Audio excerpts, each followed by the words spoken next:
가시 속에 담긴 은혜라는 제목으로 말씀을 드리겠습니다. 이 세상에는 완벽한 사람은 없습니다.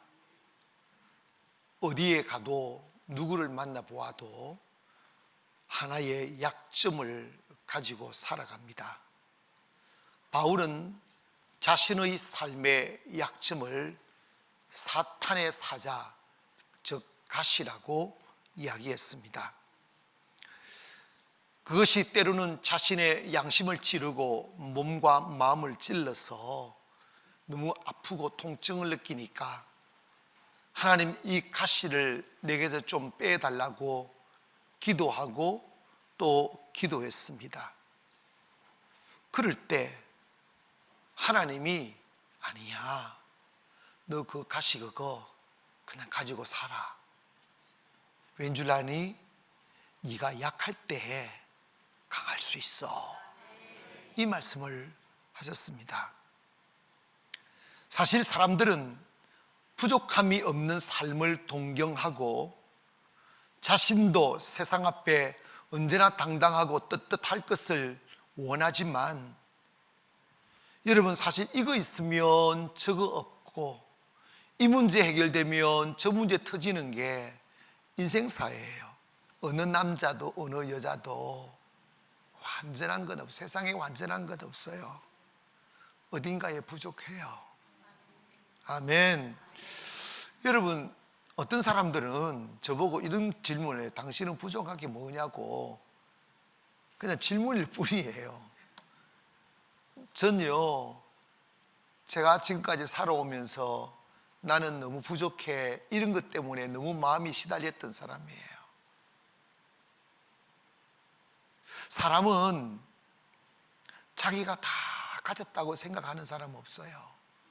또 다 가진 사람도 없습니다. 하나님이 그렇게 만들어 놨어요. 사실 사도 바울을 보면 그는 어쩌면 다른 평범한 사람들과 비교해 보면 완벽에 이를 만큼, 키는 좀 작았다고 하더라고. 완벽에 이를 만큼 그의 신분이 베냐민 지파요, 그 다음에 그 바리새인이요, 율법으로는 흠이 없는 사람이요, 7, 8일 만에 할례를 받고, 그래서 세상 권력과 지식, 학문으로도 가말리엘 사사를 받았던 사람이니까 그 당시에는 최고의 학문을 공부한 사람이니 뭐가 부족하겠어요. 그런데 하나님이 그에게 가시 하나를 가슴속 깊이 쫙 찔러 놓은 거예요. 그걸 바울은 사탄의 사자라고 그랬어요. 왜 그럴까? 그게 뭘까? 칼빈은 그 가시를 영적인 유혹이나 자기 스스로 자기를 자책하는 자책감 같은 걸로 해석했고, 마르틴 루터는 외부적인 핍박과 환난이라고 말을 했지만, 당시의 교부였던 터툴리아는 그런 게 아니고 이 바울이 실제적으로 지병을 갖고 있었을 것이다. 그래서 어떤 그리 안질릴 수도 있고 습관성 두통일 수 있고 아니면 간질이었을 거다. 근데 간질이었다고 하는 분들이 더 많아요. 가시는 눈에 보이지 않아요. 다른 사람은 잘 못 보는 거예요. 그러나 자기에게는 조금만 몸을 움직이면 내 몸을 찔러 아프게 하는 숨겨져 있는 고통이에요. 바울은 유능한 설교사였고 복음의 초창기인 그 시대에 바울의 명쾌한 설교는 많은 사람들에게 감동과 변화를 주기에 충분했습니다. 거기에다가 하나님의 성령을 받아 능력으로 충만했으니 손을 대어 내밀어 기도할 때 병자가 낫고, 그의 박식한 신학 지식으로 정확하게 설교를 하는 그의 화려한 언변에 사람들은 녹아내렸습니다. 그래서 막 바울을 존경하고 대단한 위인으로 이렇게 높여주곤 했죠. 그런데 많은 사람이 바울 목사님 하고 설교하고 나면 막 외계도 하고 조화라 하고 은혜 받는데 그 앞에서 간질을 한다고 생각해 봐요. 발작을 한다고 생각해 봐요. 설교하던 목사가 강대상에 자기도 모르게 이렇게 막 거품을 내뿜고 덜덜덜 떨고 정신을 놓아버린다고 생각해 봐요. 얼마나 부끄럽겠어요. 얼마나 힘들겠어요. 여러분, 사실은 제가 다음 세대를 위해서 하나님의 사람들을 길러내고 있다고 보는데, 하나님의 사람은요 지 맘대로 살다가 하루아침에 성령 받고 헷가닥해서 되는 게 아니에요. 몸에 경건한 삶이 길들여져야 돼요. 목사의 이름으로 살아가면 보이지 않는 창살에서 사는 거예요. 다 벽이에요.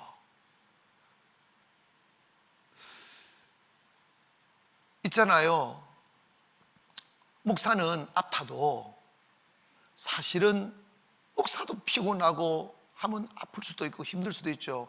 나 아프다고 말을 잘 못해요. 믿음 없는 성도는 어머나 목사님이 은혜가 떨어져서 아픈가 보다 이렇게 생각해요. 감기도 제대로 걸릴 자유가 없어요. 왜냐하면 그런 것 가지고도 시험이 든다니까. 제가 개척할 때 한 사람이 소중했던 그 시절에 한 젊은 부인이 교회를 나왔다가 교회를 안 나오는 거예요. 그래서 전날 이렇게 신방을 가가지고 물어서 왜 교회를 안 나오시느냐고. 저 시험 들었다는 거예요. 왜 시험 들었냐 했더니 우리 아들이 3살 땐가 4살 땐가 애들하고 장난치다가 이렇게 좀 상처를 받고 울은 거예요. 어머나 목사님 아들도 우네. 거기에 시험 들어서 교회를 안 나온다니까. 그러니 목사가 숨을 쉴 수 있겠냐고. 여러분, 목사가 되리려고 생각했던 분들 제거하세요. 그럼에도 되어야죠. 여러분, 이 사탄의 가시, 아픔, 바울은 이걸 제거해 달라고 기도했을 때 하나님께서 아니야 네가 약할 때 강한 거야 하면서 그거 가지고 살라고 하는 거예요. 그러면 왜 하나님은 하나님의 사랑하는 사람들에게 내가 빼낼 수 없는 통증을 느끼는 가시를 가지고 살게 만드시는가 하는 거예요. 이것만 없으면 행복할 것 같은데 하는데 그걸 제거해 주지 않아요. 바울이 막 인기를 얻고 박수를 받을 때 그 영광에 취하면 안 된다는 거예요. 교만해지면 안 된다는 거예요. 왜냐하면 사람은 우리의 가슴에 하나님을 담고 있어야 돼요. 그래야 진짜 행복해져요. 하나님은 우리가 행복한 삶을 살기를 원해요. 사람들은 내 마음의 공고함과 외로움이 덜 가져서 그런 줄 알고 더 많은 것을 가지려고 애써 땀 흘리고 미친 듯이 일하지만 사실은요, 내가 그걸 잡으려고 막 달려갈 때는 그것에 집중해 가지만 막상 그것이 내 손에 딱 잡히면 허전하고 공허해요. 내가 이것 잡으려고 이 고생을 했는가 하는 생각은 다 들어요. 그래서 그 허무감과 그 마음의 공허함을 달래기 위하여 술에 취하고 약물에 취하는 거예요. 너무 마음이 공허해서 말입니다. 나는 저 집 사면 행복할 줄 알았는데 아닌 거예요. 내가 바라는 돈 내 안에 들어오면 행복할지 그게 아닌 거예요. 외양간에 송아지가 없고 포도즙들에 포도주가 없을지라도 내가 여호와로 인하여 즐거워하리로다. 이 말씀은 내가 비록 가난하고 가진 것 없어도 주님이 내 안에 계시면 행복할 수 있다는 거예요. 그 누려본 사람만이 알아요. 그래서 바울은 이것을 놓고 기도할 때 고린도후서 12장 7절에 주님이 이런 말씀, 여러 계시를 받은 것이 지극히 크므로 너무 자만하지 않게 하시려고 내 육체에 가시고 사탄의 사자를 주셨으니 이는 나를 쳐서 너무 자만하지 않게 하려 하심이라. 고린도서 12장 2절에 가보면 그거는 이런 고백을 합니다. 내가 그리스도 안에 있는 한 사람을 아노니 그는 14년 전에 셋째 하늘에 이끌려 간 자라. 그가 몸 안에 있었는지 몸 밖에 있었는지 나는 모르거니와 하나님은 아시느니라. 내가 이런 사람을 아노니 그가 몸 안에 있었는지 몸 밖에 있었는지 나는 모르거니와 하나님은 아시느니라. 그가 나그네로 이끌려가서 말로 표현할 수 없는 말을 들었으니 사람이 가히 이르지 못할 말이로다. 이거 뭐냐면 자기가 14년 전에 주님을 만나 영적 세계를 본 것에 대한 이야기를 하고 있는 거예요. 삼층청 하늘나라 올라가서 주님을 뵙고 주께서 가히 인간이 상상할 수 없는 그 오묘하고 신비한 말씀을 해준 걸 그는 직접 들었다는 거예요. 그 큰 영적인 체험을 하고 은혜를 입었다 이 말입니다. 그리고 거기에다가 하나님의 능력이 더하여져서 그의 설교에 수많은 사람들이 회개하고 그가 내민 손길로 통하여 귀신이 떠나가고 질병이 낫는 기적들이 일어나니까 사람들이 그를 높일 수밖에 없죠.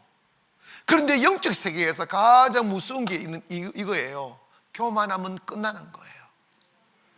교만이라는 게 얼마나 무서우냐면 교만이라는 것은 그 가슴에 하나님을 모시지 않는 마음이에요. 교만은 스스로 높아진 마음인데 그 중심에는 마귀가 있는 거예요. 우리를 혼미하게 만들고 착각하게 만드는 거예요. 근데 사실 여러분 이렇게 살다 보면 잘난 체하고 교만한 사람들을 객관적으로 보면 정말 교만할 수 있는 게 한 가지도 없는 게 교만해요. 교만할 만한 사람은 절대 교만하지 않아요. 못난 게 교만해요. 그리고 빌립보서 3장 5절에 보면 내가 8일 만에 할례를 받고 이스라엘의 족속의 베냐민 지파의 히브리인 중에 히브리인이요 율법으로는 바리새인은 열심으로는 교회를 핍박하고 율법의 의로는 흠이 없는 자라고 그랬어. 부족함이 없다는 거지.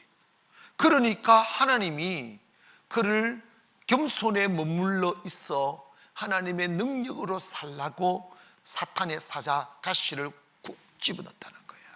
하나님의 은혜입니다. 사실 다 하나님 나를 건강하게 지으신 것도 감사하고 하나님의 은혜고, 할렐루야. 좋은 사람 만나게 하신 것도 하나님의 은혜고, 건강하게 살게 하신 것도 하나님의 은혜입니다. 그래서 바울에게 너 많이 하나님으로 받은 많은 은혜를 네가 누리지만 그것으로 인하여 절대 교만하지 말아라. 그래서 그 영광을 탐닉하려 할 때 하나님이 발작을 시킨 거지. 부끄럽게, 그 세상에 취할 수 없게. 그래야 하나님의 은혜에 머물 수 있으니까. 그러면서 두 번째로 하나님이 고쳐달라고 구하는 바울에게 주신 응답이 너의 은혜가 너에게 족하도다, 이 말씀을 고백합시다. 너의 은혜가 너에게 족하다. 사실 여러분, 사람은 자꾸 비교를 잘하는데 비교할 것 없어요. 여러분 지금 여러분이 입고 있는 옷은 지금 여러분의 믿음의 수준에 딱 맞는 옷이니까 감사하세요. 주님 이것만으로도 족하다고. 그러나 만족은 하지 마세요. 더 나은 내일, 더 나은 사역, 더 나은 사명 감당을 위하여 내가 더 커지고 더 큰 축복을 받는 것에 대한 목마름은 버리지 마시라고. 그게 취하지는 말고 말입니다.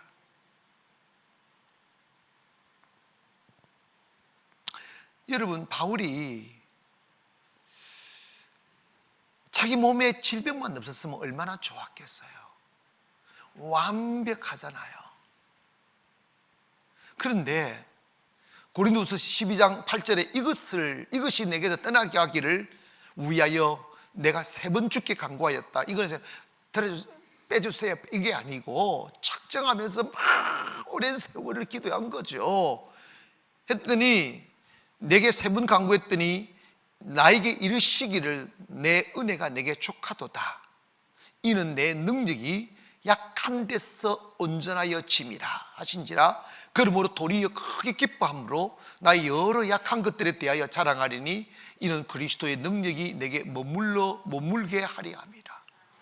바울은 도리어 자기의 약점, 아픔, 가시를 기뻐했다는 거예요. 나의 삶에 드리워진 문제, 고통을 기뻐했다는 거예요. 왜냐하면 내가 약할 때 주님의 능력이 임한다는 거예요. 내가 약할 때 능력이 나타난다는 거예요. 그러면서 내가 이 사실을 모를 때에는 다른 사람들과 비교하여 모자람을 부끄러워하고 원망스러워했는데 그게 아니더라는 거예요. 그것이 도리어 나를 강하게 하고, 그것이 도리어 나를 온전하게 하고, 그것이 도리어 나로 하여금 stay in Jesus, 예수 안에 머물게 하더라는 거예요. 이게 중요한 것입니다. 그래서 바울은 주님, 이 가시를 기뻐한다고, 주님 내게 가시를 주신 것을 감사한다고, 이 가시가 없으면 어떻게 내가 이 겸손을 유지하며, 어떻게 주님의 은혜와 능력을 사모하며, 어떻게 예수 그리스도를 자랑할 수 있겠느냐고. 하나님은 의도적으로 바울의 기도를 들어주시지 않았어요. 그래서 기도의 응답은요, 내가 원하는 대로 되는 게 응답이 아니고 주님의 뜻대로 되는 게 응답이에요. 바울은 그 가시가 있었기에 영원히 타락하지 아니하고, 무너지지 아니하고, 교만하여지지 아니하고, 겸손을 견지하여 하나님의 영광이 두를 때에도 자기가 자만하거나 영광 받지 아니하고, 나 주님 모든 것이 주님께로 온 것이라고. 컨설트를 하면 되게 웃기는 게 하나가 있어요. 독주를 한다든지 지휘를 하게 되면 빠바바방빵 빠바방빵 이러고 쫙 해놓고 하잖아. 그래 딱 해놓고 딱 끝나고 나면 지휘사가 그냥 무대 밖으로 들어간다. 왜 들어간지 몰라. 끝났나 싶으면요, 계속 박수를 치면 나와. 왜 왔다 갔다 해? 기독교 문화 속에는요, 물론 잘한다 박수 쳐줘요. 그런데 그 영광을 하나님께 돌리는 거예요.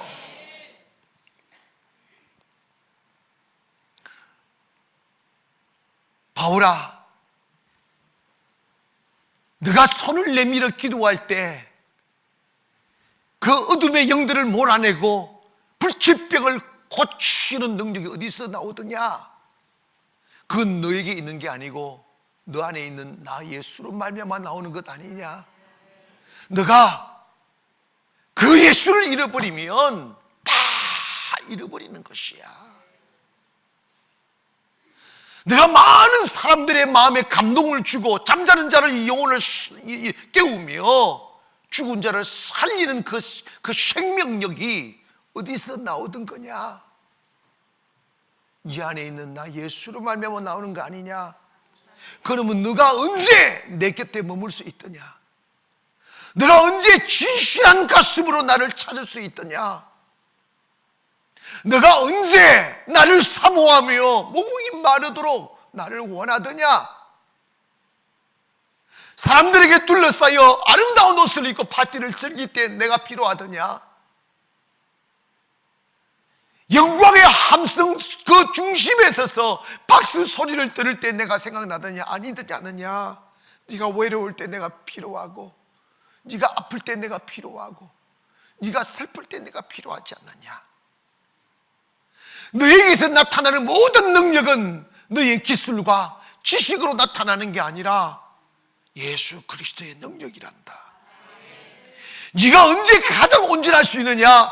예수 그리스도로 충만할 때 네가 온전할 수 있단다.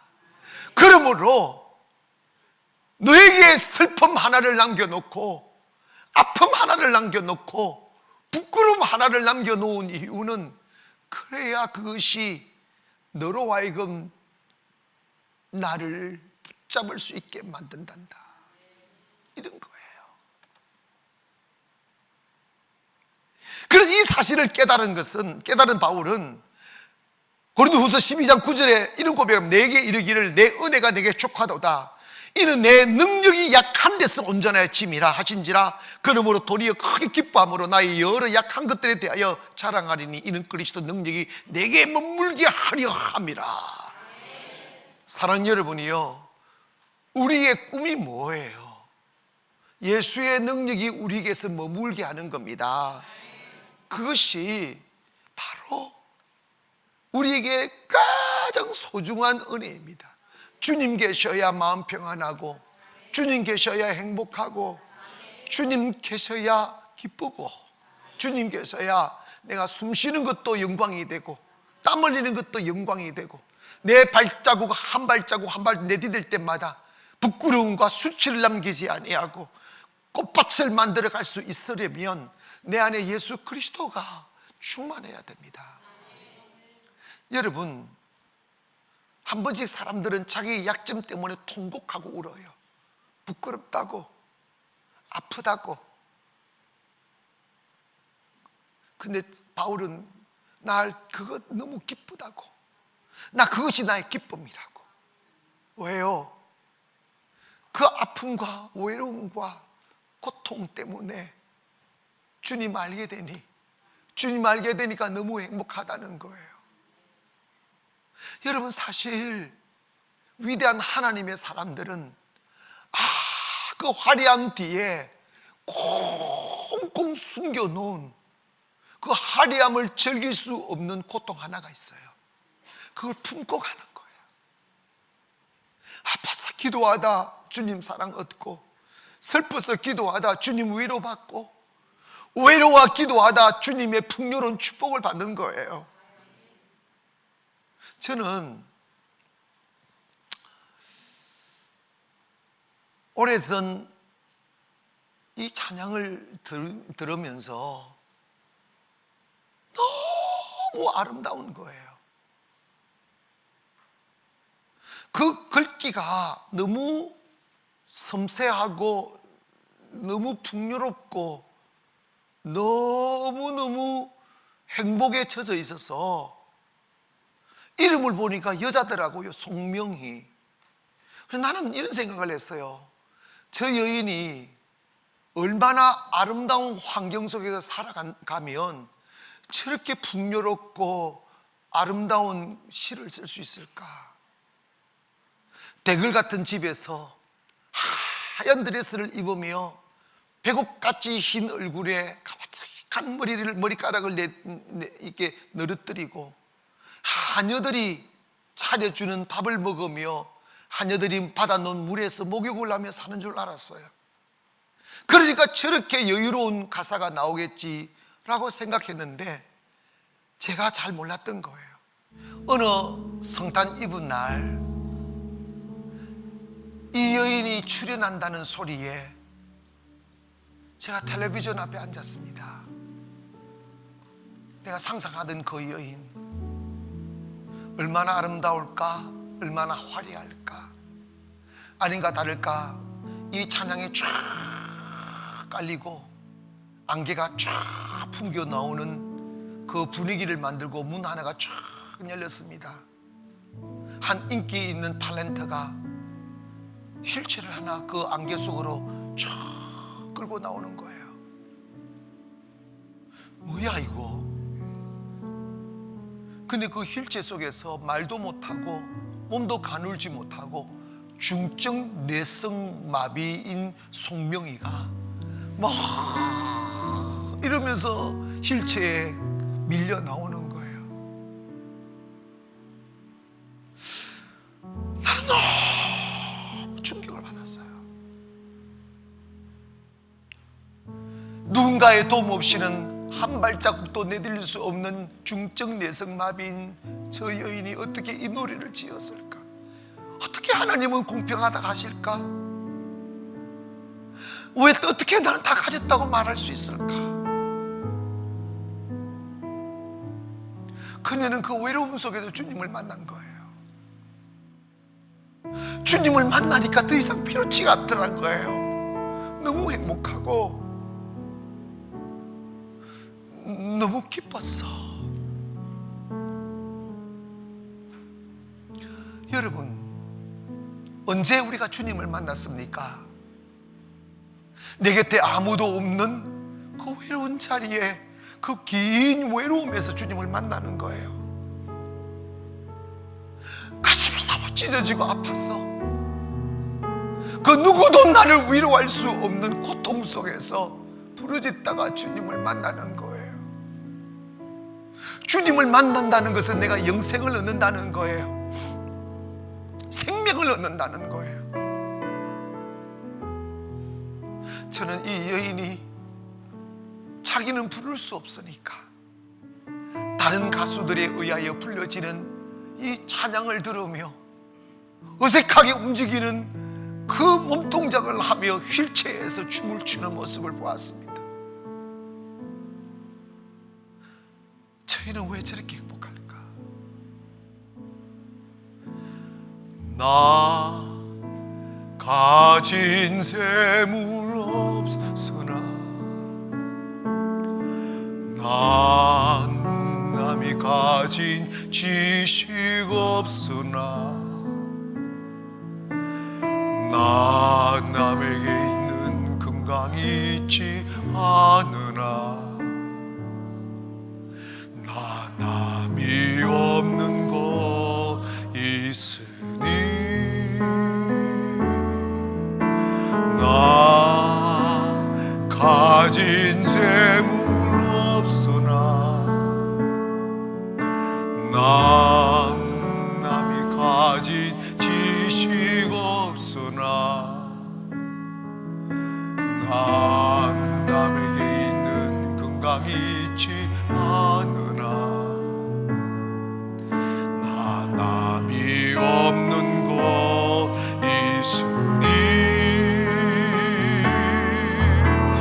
나 남이 못 본 것을 보았고 난 남이 듣지 못한 음성 들었고 난 남이 받지 못한 사랑 받았고 나 남이 모르는 것 깨달았네.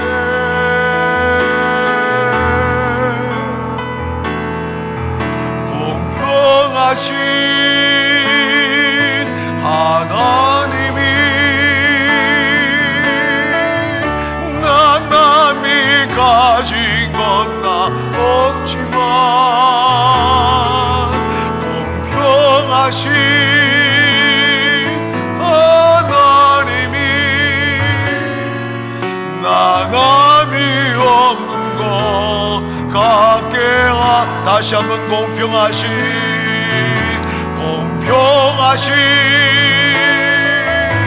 하나님이 나 남이 가진 건 나 없지만 공평하신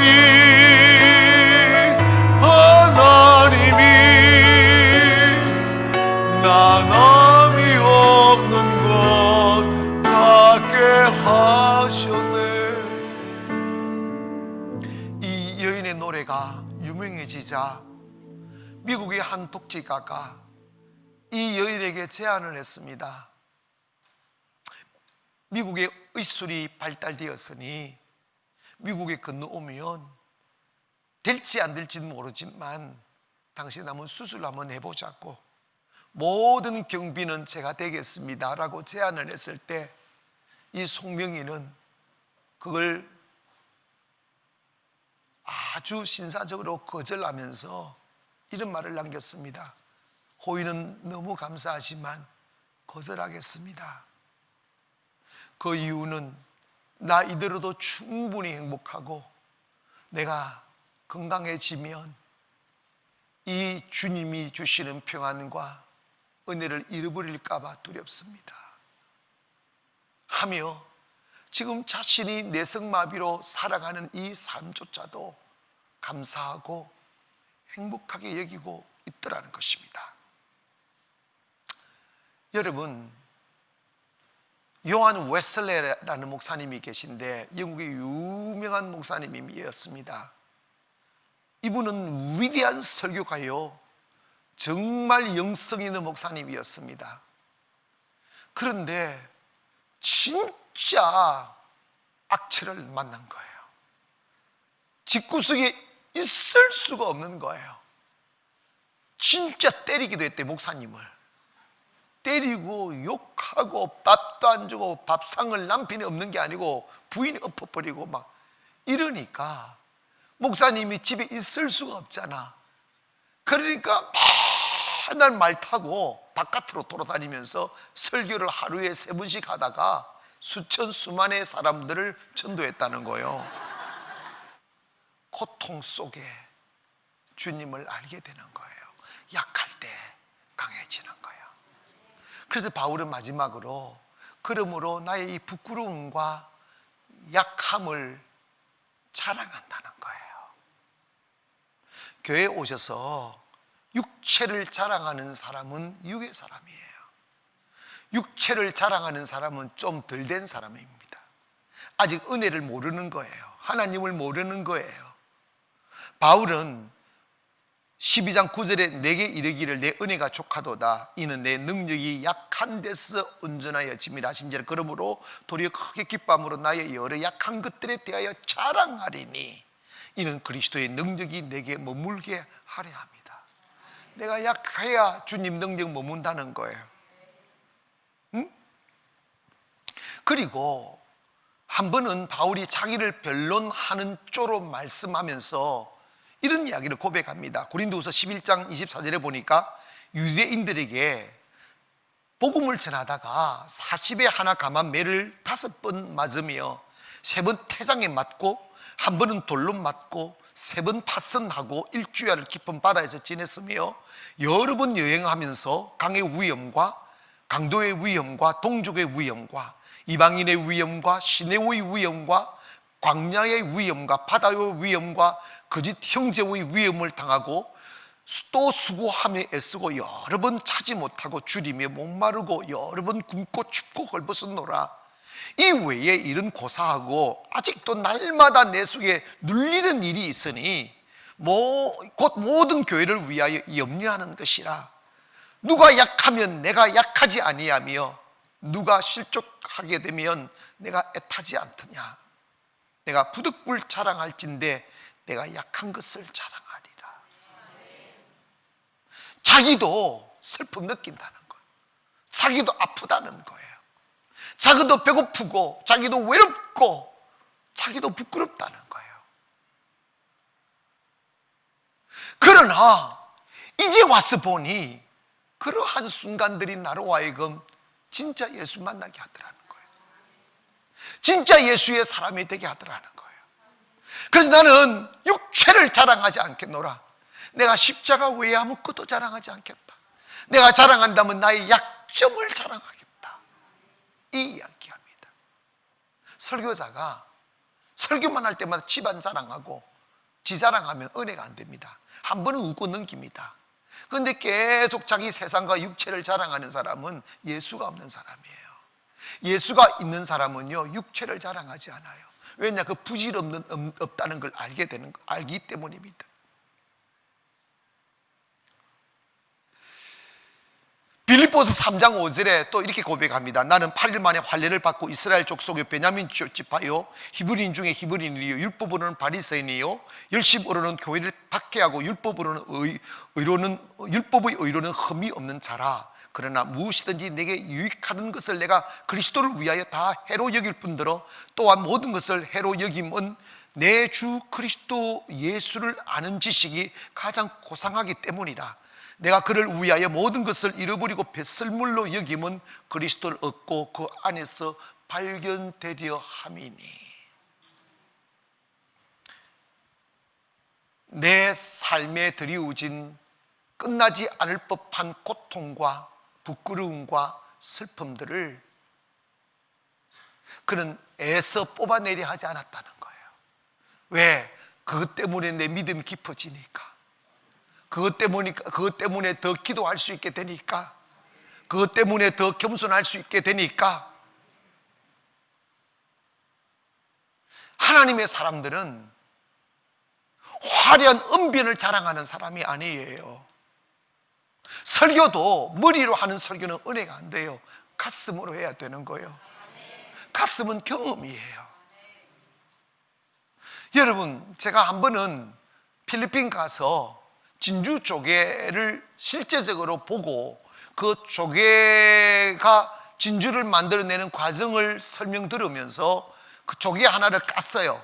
까가지고 해부를 했어요. 해부해가지고 그 살 깊은 표피 안에 숨겨져 있는 진주를 드러내는 것을 내가 보고 그걸 만져봤어요. 진주가 어떻게 생기느냐 하면 양식 진주와 자연산 진주가 있는데, 자연산 진주는 진주를 만드는 조개가 진주조개가 또 따로 있어요. 이렇게 입을 벌리고 호흡을 하고 먹이 작용을 하다가 파도가 확 쓸려와 가지고 날카로운 모래알이라든지 유리조각 같은 게 이 조개 안으로 쑥 들어오면 이게 조개살이 너무 부드러우니까, 너무 따가우니까 조개가 막 애를 쓰다가 그 날카로운 게 조개살을 파고 안으로 들어가요. 움직이니까 파고 안으로 들어가면 약간만 움직여도 너무 통증을 느끼니까 그 통증을 완화하기 위하여 그 조개 안에서 신비한 물질이 액이 나와서 그 날카로운 물질을 듬뜯기 시작하는 거예요.